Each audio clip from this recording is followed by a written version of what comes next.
گفته میشه که فقط 1% از مردم این ترفندهای کاربردی زندگی رو میدونن. اگر یک کودک بازیگوش انگشتای خودش رو با بست زیپی ببنده، استفاده از قیچی یا تیغ برای بریدن بست زیپی میتونه به راحتی انگشتا رو زخمی کنه. ایمن‌ترین روش استفاده از انبردسته. برای بریدن بست زیپی، قفل بست زیپی رو فشار بدید و به راحتی باز کنید. 2 شیار رو روی بالای درب بطری ایجاد کنید. سپس 2 برش متقارن رو روی کناره درب بطری ایجاد کنید و یک تیغ رو از داخل شیارها عبور بدید و حالا شما یک ابزار برای لخت کردن سیم‌ها دارید.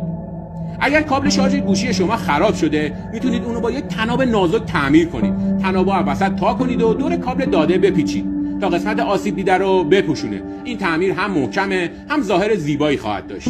سوراخی رو روی درب بطری ایجاد کنید. نیمه پایینی یک بادکنک رو ببرید، درب بطری رو با پنبه پر کنید تا به عنوان فیلتر عمل کنه. در نهایت بادکنک رو روی دهانه بطری بکشید و یک فیلتر چرخشی 360 درجه خواهید داشت.